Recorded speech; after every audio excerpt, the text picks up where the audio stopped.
Bulldozer नीति को लेकर सर्वोच्च न्यायालय ने फैसला सुनाया है, जिससे अब योगी जी हर जगह बुलडोजर नहीं चलवा पाएंगे। जिसकी जानकारी लेने के लिए आज हमारे नए मेहमान हैं अनिल वर्मा जी, जो जर्नलिस्ट के गोल्ड मेडलिस्ट भी हैं। हम इनसे जानकारी लेंगे और अपने दर्शकों को बताएंगे कि यह नीति क्या है और क्या होना चाहिए, यह बुलडोजर किस तरीके से चलना चाहिए। तो लीजिए, बहुत बहुत धन्यवाद भाई साहब। धन्यवाद। और आप हमारे दर्शकों को ये जानकारी दीजिए कि बुलडोजर नीति है क्या। देखिए, बुलडोजर की कोई नीति नहीं बनाई सरकार ने। जी जी। बुलडोजर एक व्यवस्था बनाया गया था, एक तरीका निकाला गया था जी। कि जो भी क्रिमिनल हैं, जो भी अपराधी हैं, जो भी कानून से हट के काम कर रहे हैं और सरकार को परेशान करके रख दिया है, तो एक ऐसा उपाय सोचा गया कि इनके घर पे बुलडोजर चलाया जाए।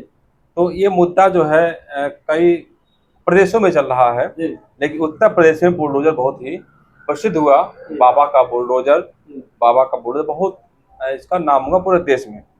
लेकिन रीट दाखिल हुआ सुप्रीम कोर्ट ने कह दिया कि भले ही कोई व्यक्ति उसका अपराध क्यों न सिद्ध हो गया हो, उसका घर बुलडोजर से नहीं गिराया जाएगा जब तक तब तक जो है उसका कानूनी प्रावधान के तहत उसको पालन न कर लिया गया हो।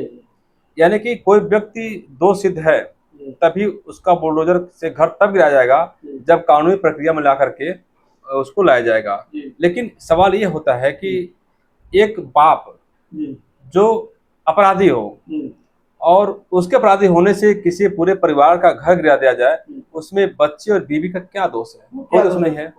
एक बेटा अपराधी हो जाता है तो उसकी वजह से किसी का घर गिरा दिया जाए तो उसमें माता पिता का क्या दोष होता है? तो कोर्ट ने कहा कि इस प्रकार से जो व्यक्ति अपराधी है उसकी सजा उसी को मिलना चाहिए, उसका खामियाजा किसी और को नहीं भुगतना चाहिए। जो बुलडोजर की प्रक्रिया है, यदि वो नगर पालिका, नगर निगम, नगर पंचायत के प्रावधानों के अनुसार उसका मकान नहीं बना है, नियमावली के अनुसार मकान नहीं बना है, तो भी उसका गिराया जा सकता है। अगर प्रावधान में लाए बिना किसी का मकान अचानक गिरा देंगे आप तो उसका उल्लंघन है। हालांकि उत्तर प्रदेश की योगी सरकार ने हलफनामा दायर कर दिया है इस आदेश के बाद और कहा है कि उत्तर प्रदेश में किसी का भी मकान नियम के खिलाफ नहीं गिराया गया है, नियम के खिलाफ ही उसका मकान गिराया जाता है। मतलब साफ है कि जो व्यक्ति अवैध कब्जा किया हो, गलत तरीके से उसका मकान बना हो, उसका नक्शा न पास हो, ऐसे मकानों को गिरा सकती है सरकार। किसी व्यक्ति को जो अपराधी हो गया हो और उसके आधार पर पूरे परिवार का जो मकान है उसको नहीं गिरा सकती, उसको ध्वस्त नहीं कर सकती है। ये प्रावधान एक अच्छा फैसला है सुप्रीम कोर्ट का। इससे राज्य सरकारें भी जो भी बदले की भावना से कहें या किसी और तरीके से यदि किसी को नुकसान पहुंचा रही हैं तो अब वो उसको करने में सोचेंगे। प्रावधान जो है कानूनी प्रक्रिया में लाएंगे। अक्सर देखा जाता है कि जो माफिया होते हैं, भू माफिया होते हैं, तो उनका मकान जब गिराने की बारी आती है तो बहुत से ऐसे मिलते हैं जिनका मकान जो है अवैध तरीके से बना होता है, तो उसको नोटिस दिया जाता है। अवैध मकान जो है गिराने के लिए, खाली करने नहीं करता तो कानूनी प्रक्रिया में ला करके अवैध करके उसको मकान गिरा दिया जाता है। अच्छा, एक सवाल और हमारा है, हमारे दर्शक बंधु एक कमेंट करके भी हमेशा बताते रहते हैं कि ये बताइए, आने वाले विधानसभा चुनाव में योगी जी का बुलडोजर चल रहा है और सामने विधानसभा चुनाव है, तो ऐसे मामले में क्या असर पड़ेगा? जनता क्या सोच रही है, जनता क्या करे? देखिए, उत्तर प्रदेश में लोकसभा चुनाव 2024 के पहले योगी का बुलडोजर खूब चला। हाँ। उसके बाद भी कुछ जगह चला भी है, लेकिन हर जगह यही था कि योगी का बुलडोजर, अपराधी नस्त नाबूद। एक भय पैदा हो गया था अपराधियों में और लोगों में कि बुलडोजर बाबा आ गए हैं, अब अपराध खत्म हो जाएगा। लेकिन अपराध खत्म नहीं हो पा रहा है, अभी भी अपराध है यूपी में। लेकिन बुलडोजर, केवल बुलडोजर से आप चुनाव नहीं जीत सकते हैं। कल बुलडोजर से समस्याएं आदमी सामने बहुत विकराल खड़ी हुई हैं। आप देख रहे होंगे कि पहले क्या था कि आप 100 रुपए लेके जाते थे मंडी में सब्जी खरीदने के लिए, तो पूरा झोला का बहुत ज्यादा था। किराना दुकान पे आप जाते थे, किराना की दुकान पे जाने के बाद आपका जो है पैसा बचता था। आज क्या है, आप पूरी जेब खाली हो जा रही है, आदमी परेशान है।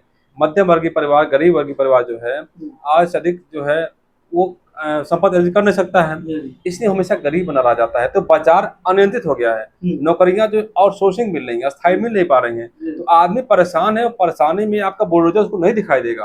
आप कितना हो फ्री राशन बांटिए, लेकिन जब वो परेशान रहेगा तो वोट नहीं देगा। जाहिर सी बात है, ये देखा गया कि लोकसभा चुनाव में सपा जो 5 सीट पे थी वो उसको 36 सीटें मिल गई, और जो भाजपा 66 सीट पे थी 35 सीट पे आ गई। क्या मतलब है इसका? 33 सीट पे आ गई, क्या मतलब इसका? जाहिर सी बात है, कुछ भी कर लेंगे, आदमी परेशान रहेगा तो वो वोट नहीं देगा। और लोकसभा चुनाव के बाद विधानसभा चुनाव में इसका गंभीर परिणाम निकल के सामने आ सकता है, जैसा कि संकेत मिल रहा है। यदि सरकार नहीं चेतती है तो काफी उसको नुकसान उठाना पड़ सकता है। सबसे पहले आप कुछ भी करिए, कोई भी नीति लाइए, कोई भी बुलडोजर लाइए, चलाइए, ठीक है, लेकिन जन जो समस्या है उसको समाप्त करिए, महंगाई कम करिए, जो अस्पतालों में महंगी महंगे दवाएं हैं, बेड चार्ज हैं, उसको खत्म करिए, और जो महंगी महंगी फीस लग रहे हैं स्कूलों में उसको खत्म करिए, और जो सामानों का मूल्य है उसको नियंत्रित करिए, ताकि आदमी जो 10,000 रुपये महीने कमा रहा है, जिसको आप 10,000 रुपये आउटसोर्सिंग में दे रहे हैं, उसका बचत हो सके।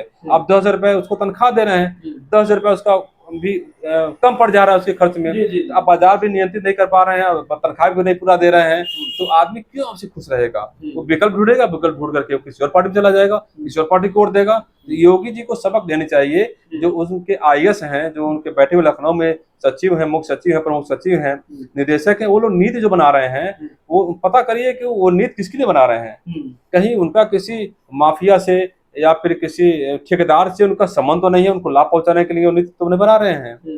ये देखना होगा, क्योंकि योगी जी क्या है, कोई भी सरकार जो है अफसरों के जो नीतियां हैं उसी पर चलती है, समीक्षा करती है, और बहुत से आईएएस हैं जो सरकार में मंत्री हैं, जो मुख्यमंत्री हैं, उनको गुमराह कर देते हैं और सच्चाई से जो है उनको पीछे रखते हैं। सच्चाई पता नहीं चल पाती सरकार प्रजा का, जिसकी वजह से सरकारें चली जाती हैं। योगी राज में भी ऐसा ही कुछ हुआ है।